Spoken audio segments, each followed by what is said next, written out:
Jadi topik ini berfokus untuk membahas tipe data, boolean, operator relasional, struktur percabangan untuk membuat decision. Jadi kalau misalkan dia memenuhi kriteria maka lewat kiri, kalau tidak memenuhi kriteria lewat kanan, ya seperti itu. Atau dan kemudian struktur pengulangan, loop. Karena ini yang paling penting dalam semua programan. Pemrograman itu paling penting itu adalah adanya percabangan sama pengulangan. Dan operator logika ini untuk membantu terjadinya percabangan. Karena percabangan itu terjadi kalau true, kalau benar, atau salah. Itu yang terjadi kalau misalkan kita ingin melakukan percabangan. Maka operator logika ini penting. Dan bitwise di Python. Lalu kemudian kita membahas struktur data list di Python. Kemudian pengurutan data. Jadi melakukan biar datanya itu terurut. Kemudian multidimensional list dan aplikasinya. Tipe data boolean. Boolean memiliki dua nilai, 1 atau 0, atau true atau false. Kalau misalkan dalam nilai integer, misalkan kita ingin merubah nanti dari integer ke boolean, maka 0, nilai 0 itu adalah false. Selain nilai 0, itu adalah true. Lalu kalau misalkan string, kalau dia tidak memiliki nilai, maka itu false. Tidak memiliki satupun huruf string. Coba kalau misalkan dia memiliki minimal satu aja huruf string atau data string, maka itu jadi true. Oke. Operator rasional. Jadi pertama tadi kita tahu bahwasanya tipe data boolean itu adalah true atau false. Untuk menentukan apakah sesuatu itu true ataukah sesuatu itu false, kita menggunakan operator relasional. Bisa dilihat di sini. Karena kalau kita menggunakan ini lebih besar, lebih kecil, lebih besar atau sama dengan, lebih kecil atau sama dengan atau tidak sama dengan, maka output atau keluarannya dari operator ini adalah bisa dilihat nanti jadinya true atau false. 5 tidak sama dengan 2, maka bernilai true. 5 sama dengan 2, bernilai false. 5 lebih kecil dari 2, false. 5 sama dengan 5, true. 5 lebih kecil, false. 5 lebih besar, true. Kemudian selanjutnya adalah prioritas atau hierarki dari operator. Nanti saat kita untuk menilai apakah sesuatu itu benar atau salah, itu ada urutannya dalam penilaian. Contoh misalkan gini, kita mau membandingkan kita menulis gini, 1 tambah 1 atau sama dengan, ini 2 kali, 1 tambah 1 sama dengan 2. Kalau misalkan kita tidak menggunakan kurung, maka nanti 1 tambah 1 itu bakal dieksekusi oleh Python duluan. Jadi 1 tambah 1 sama dengan 2 kan. Lalu sama dengan 2-nya itu nanti jadi true atau tidak. Nanti kita lihat di sini. Jadi bisa kelihatan kalau misalkan prioritasnya itu plus dulu, plus minus. Jadi atau penambahan atau pengurangan.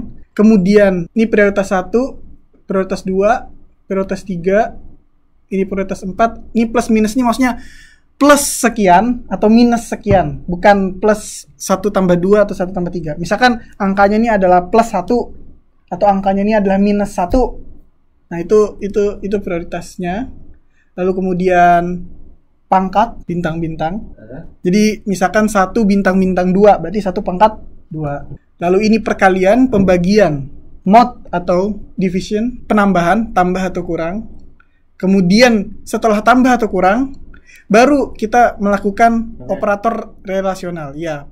Jadi kita bandingkan. Setelah dibandingkan dengan ini, baru kita melihat pembandingan yang paling terakhir ini. Walaupun sama-sama perbandingan, tapi karena yang ini ada range-nya, sedangkan kalau ini udah pasti, jadi yang ini duluan yang lebih dieksekusi pertama oleh Python. Coba kita masukkan nilai A, contoh nilai A, misalkan 12. Lalu nilai B, 13. Lalu C, min 5. Oke. D, hitunglah D itu 12 juga. Maka kita bisa lihat apakah A sama dengan B? False. Ataukah A sama dengan C? False juga. A tidak sama dengan B? True. A lebih besar daripada D? Kita lihat A lebih besar daripada D? Oh tidak, ternyata A itu sama dengan D. B lebih kecil? Salah juga. B lebih kecil dari D? Salah juga. B lebih besar dari D? Nah, sekarang coba kita pakai contohnya print 1 tambah 2 kali 8 bagi 2 pangkat 2 apakah bernilai sama dengan 1 bagi 2. Nah, kalau misalnya kita ngeliat kayak gini, maka yang dioperasikan pertama apa? Pangkat. Habis itu perkalian 2 kali 8 bagi 2 pangkat 2 dan 1 bagi 2. Itu yang dilakukan pertama. Setelah itu ditambahin dulu. Jadi 2 pangkat 2 4, 8 bagi 4 2, 2 kali 2 4 tambah 1 5. Yang sebelah sini 1 bagi 2 0,5. Maka saat kita jalankan false. Karena hasilnya adalah F. Coba kita simpan, misalkan A bernilai, nah, A nilainya berapa? Ini A, ini B. B sama dengan ini. Lalu A, tek, B sama dengan, sama dengan tek, tek, A, B. Oke.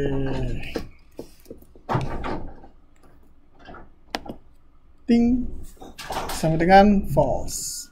Itu F itu apa ya? F ini. Nah, F ini nanti untuk membuat biar ini kan string ya. String udah jelas kan kemarin kan, string itu kan adalah kumpulan karakter. Nah, kalau misalkan kita ingin memasukkan variabel ke dalam string, maka sebelum stringnya itu dikasih F. Lalu variabel yang mau kita panggil itu kita masukkan ke dalam ini nih, tanda kurung ini, kurung kurawal. Jadi di sini A ini udah berubah jadi string nanti. Nanti B ini juga bakal berubah jadi string. Jadi dia udah masuk dalam rangkaian string tersebut, rangkaian teks tersebut, rangkaian karakter tersebut.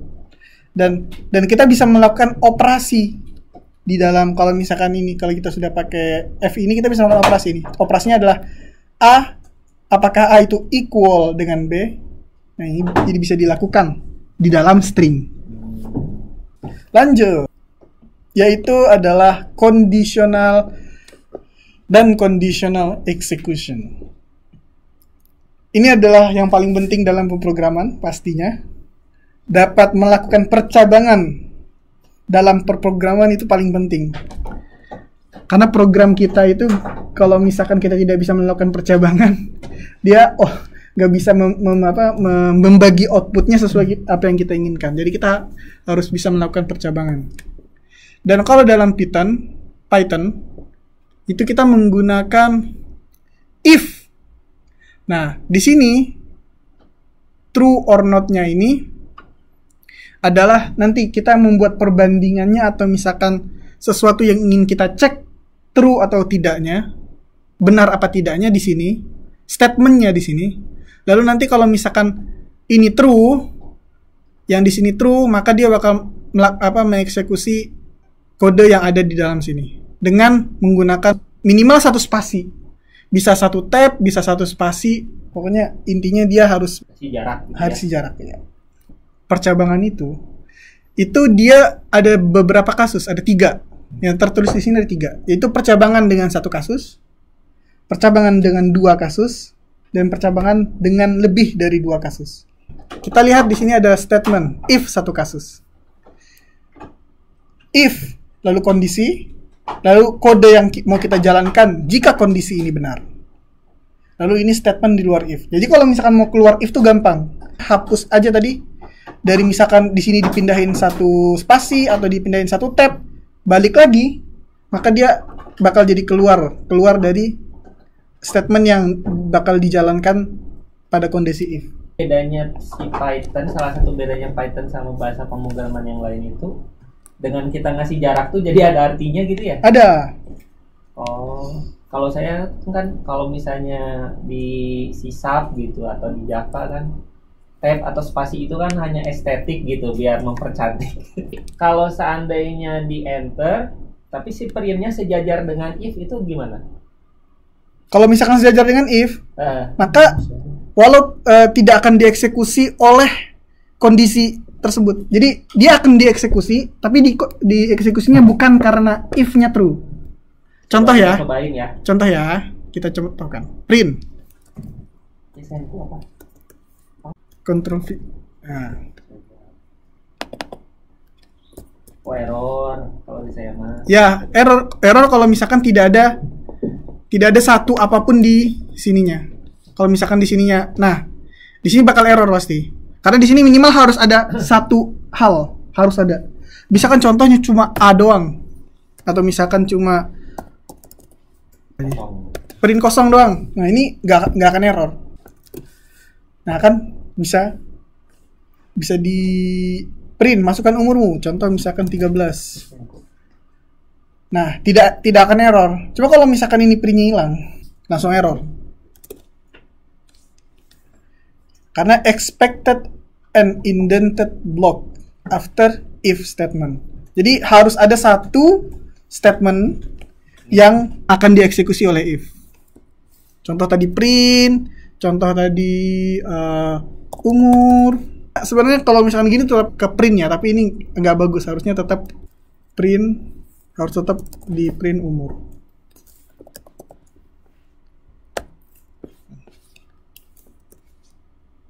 Masukkan umurmu. Coba umurnya 21. Nah, 13 tahun. Oh, tidak ada punya KTP? Enggak, terima kasih. Nah, lanjut. Statement if else atau dua kasus. Nah, kan kalau misalkan di sini, kalau misalkan ini bernilai true, maka yang ini kan ke print. Tapi kita nggak membuat bagaimana jika ini salah. Kita nggak membuat statement yang apa yang harusnya dieksekusi kalau misalkan ini salah. Maka ada statement if else, dua kasus yang dimana kalau misalkan kondisi yang ini salah, maka kondisi ini yang akan sebelah sini yang akan dieksekusi, sedangkan sebelah sini tidak dieksekusi. Kalau ini benar, maka yang ini dieksekusi, yang ini tidak dieksekusi. Nah, contoh ini. If umur lebih dari atau sama dengan 17, maka Anda boleh punya KTP.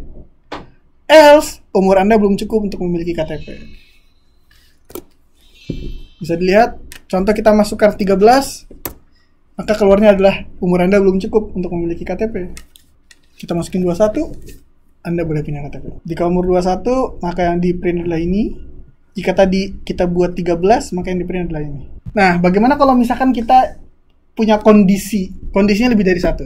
Maka jawabannya ada di materi selanjutnya. Pertama, kita else-kan dulu, lalu kita if-kan lagi. Ini kalau kondisinya lebih dari satu. Ini juga bisa lihat di sini bahwasanya if, lalu kita if lagi, bisa menyetir, itu juga. Kita bisa membuat kondisi di dalam kondisi lagi. Karena yang paling sering, emang itu yang sering dilakukan oleh programmer, emang biasanya butuh kondisi. Habis itu nanti setelah itu kondisinya dikondisikan lagi, lalu setelah itu dikondisikan lagi, setelah itu dikondisikan lagi. Ya, sering terjadi dan sering digunakan. Bisa kita coba dulu. Nah, 28. Anda boleh ngambil sini. Coba Diko tambahin else. Belajar dulu nyetir misalkan gitu. Ntar keluar. Nah, else-nya ini itu harus spasinya itu harus sama dengan if yang mau kita pakai. Kalau misalkan saya pakai kayak gini, ini kan nggak sama ini. Itu nanti nggak bakal jadi else-nya dari if. If yang ini nggak bakal jadi else dari if ini. Jadi kalau misalkan ingin else ini jadi if-nya ini, else ini adalah else-nya dari if ini, maka ini harus dibuat sama. Nah, Print belajar nyetir dulu. Jangan Anda belum.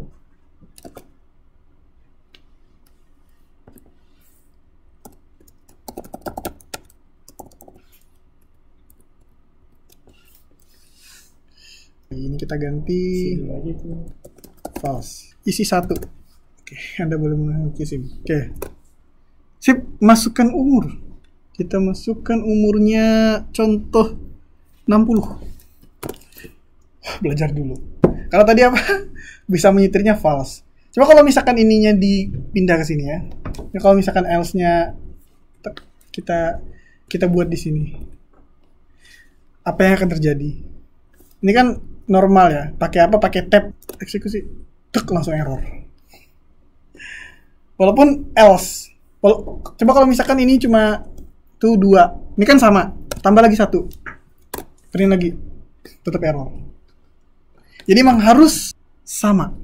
Tuh 2. Nah, yang ini karena ini langsung dari sini, mau kayak gini pun tetap bisa dia.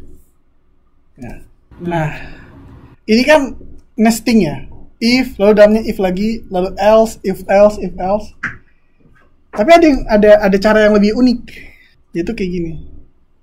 Kalau misalkan ini tadi if maka ini bakal umur lebih dari 17 dan bisa menyetir. Atau kalau misalkan kita if-nya nanti kita tambah di sini, contohnya kayak gini, else if, maka ini bisa disederhanakan else if ini. Jadi seperti ini. Elif, dan elif ini harus memiliki kondisi. Sedangkan else tadi tidak perlu memiliki kondisi. Atau malah kalau ada kondisi malah error. Uji kasus aja dulu sih. Gimana? Bikin buat lampu lalu lintas. Oke. Jika lampunya warna hijau maka jalan, kalau warna kuning hati-hati, kalau warna merah berarti berhenti. Jadi pertama kita kan ingin mengecek nih lampu lalu lintas. Lampu lalu lintas kan ada 3. Pertama kita kita minta input dari user. Maka kita panggil lampu sama dengan input warna. Kalau misalkan ini kita jalankan, warna, contoh warna apa? A. Ya pokoknya intinya warna lah. Oke. Kemudian, lalu karena input itu bisa berupa ada caps lock lah, ada gede kecil, maka kita kecilkan semuanya. Lampu lower. Nah, ini adalah salah satu fungsi di Python yang bertugas untuk melower case semua input teks. Jadi kalau inputnya teks bakal dilakukan lower case. Jadi lebih mudah. Karena jadi kita tidak akan saat kita ingin membuat kondisi, kita tidak akan membuat kondisi contoh hijau hanya besar, lalu hijau, habis itu H kecil hijau, atau hijau besar semua. Itu jadi kita nggak perlu memikirkan itu karena semua input seperti itu bakal dilowerkan. Selanjutnya adalah kita buat bagaimana jika lampunya red. Jika lampunya red, kan ini kan kondisi pertama ya. Jika lampu red, apa yang kita tulis? Berhenti, print berhenti. Ini jelas banget ya. Karena hampir semuanya lampu lalu lintas ya kalau misalkan red berhenti ya. Mau di negara manapun. Oke.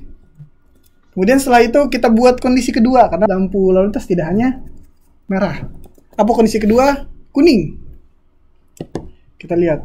Kondisi kedua adalah kuning. Lalu kita lihat untuk kuning kita print cuy atau jadi ini bahasa Jepang yang artinya adalah hati-hati.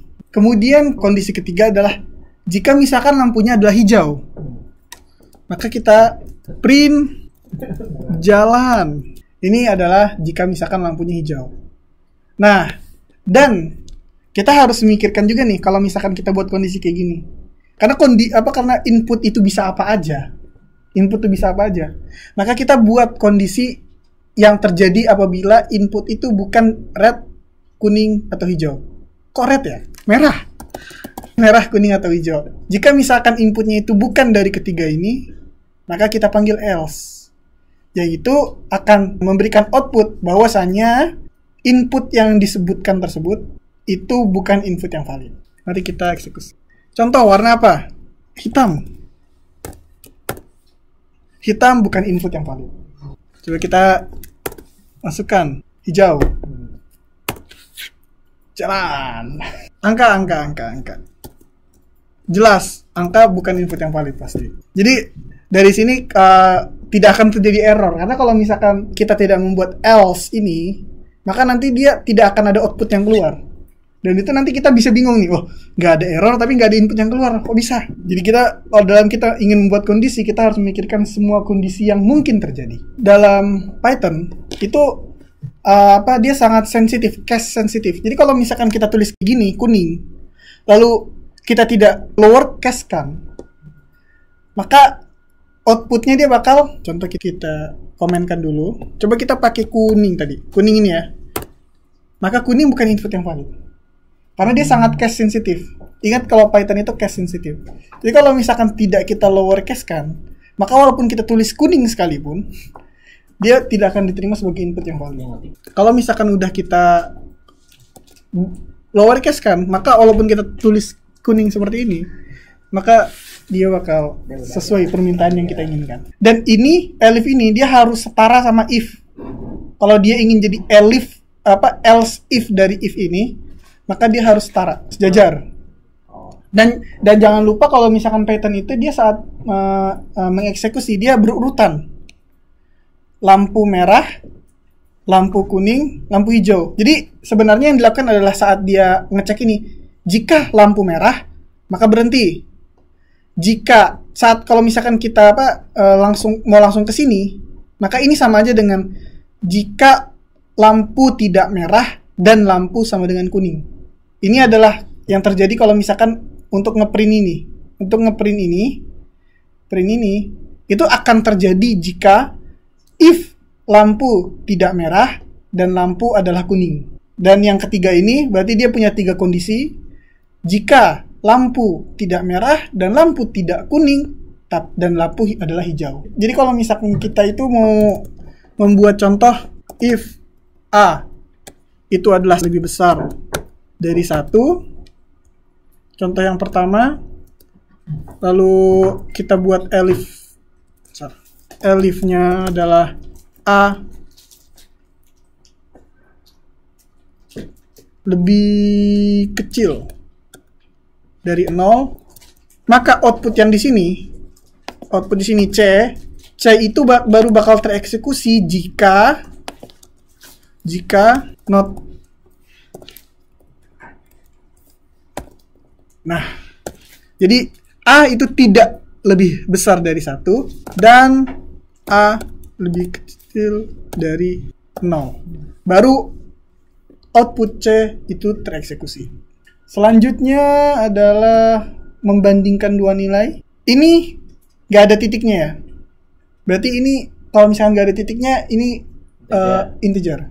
Sedangkan ini ada titiknya. Berarti ini float. Maka kita lihat di sini apa hasilnya saat dieksekusi.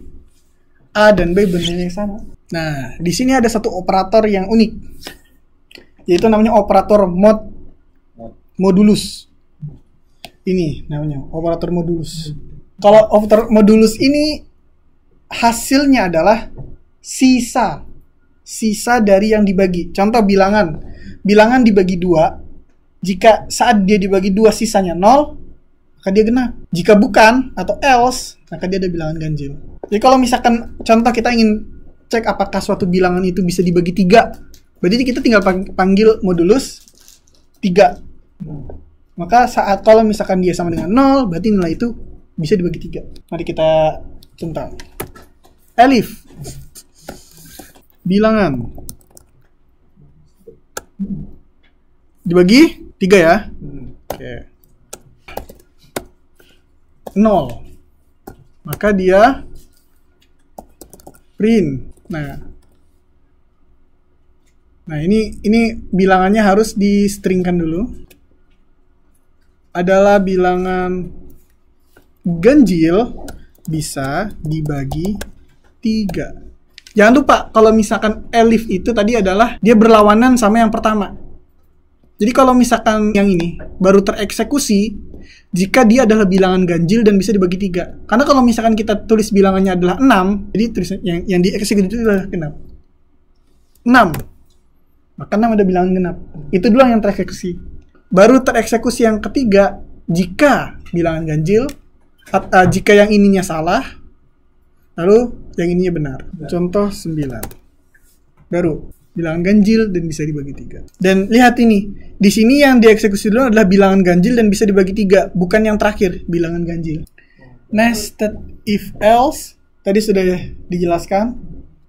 Sini contohnya, jika X sama dengan 7, maka if X lebih dari 5 true, maka dia baru masuk lagi ke dalam sini. Baru dia ngecek di sini. Jadi ini baru akan tereksekusi, baru akan dicek kondisinya jika yang ininya true. Sedangkan kalau misalkan di sini udah tidak true, maka ini akan diabaikan, langsung diabaikan. Jadi langsung tidak akan dieksekusi. Dan itu bisa membuat operasi dari Python itu lebih cepat. Jadi kalau misalkan kita mau ngebuat kayak programnya itu tuh, kalau misalkan dia mengabaikan sekian baris program, itu bisa kita buat seperti ini. Maka dia akan langsung mengabaikan ini semuanya, langsung diabaikan oleh program dan tidak akan dieksekusi. Jadi bisa lebih cepat bekerjanya kalau misalkan kita ingin difungsikan seperti itu. Hands on lab 4, penentuan kuadran titik. Nah, ini kalau jadi kita bisa buat, kalau misalkan kita ingin buat seperti ini nih, menentukan apakah X atau misalkan koordinat yang kita punya itu dia berada di kuadran mana, itu kita bisa buat menggunakan if else. Jika if-nya lebih dari 0 dan y-nya juga lebih dari 0, maka dia adalah kuadran 1. Jika x-nya kurang dari 0 dan y lebih dari 0, maka dia berada di kuadran 2. Terus kita bisa buat, maka jadilah ini koordinat. Kita bisa menentukan, bisa membagi-bagi koordinat tersebut. Yang apakah dia di kuadran 1, di kuadran 2, kuadran 3, ataupun kuadran 4. Nah, ini pas itu artinya apa ya? Nah, kalau pas itu artinya dilewatkan. Jadi kita kan ingin membuat else ya. Tapi else ini kita nggak tahu mau ngisi apa. Intinya sebenarnya mau di pas aja. Ya udah, tulis aja pas. Atau continue juga bisa. Nah, dalam kasus yang kuadran, kalau 0,0 itu dia nggak masuk kuadran manapun. Dan jadi nggak ada statement ini mau dimunculin apa ya kalau saya masuknya 0,0. Karena 0,0 itu nggak masuk kuadran manapun. Nah, jadi dibanding kita bikin tidak masuk kuadran manapun, ya udah kita nggak isi apapun. Bisa pakai kata kunci pas. Jadi pas itu dia tidak mengerjakan apapun instruksinya di CPU. Kalau print kosong tuh masih ada ngerjain eksekusinya. Ya, kalau pas tuh secara memori nggak kan. Ini mah setara kayak dihapus aja else sama pasnya tadi.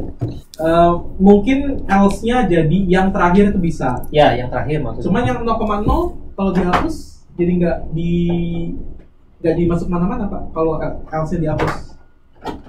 Iya, nggak masuk kemana-mana karena emang nggak ada printnya kan. Nah, secara struktur if elif harus ditutup dengan else. Oke, lanjut. Saya tidak tahu ini apa, tapi spatipilum bisa dibaca sendiri. Apa itu spatipilum?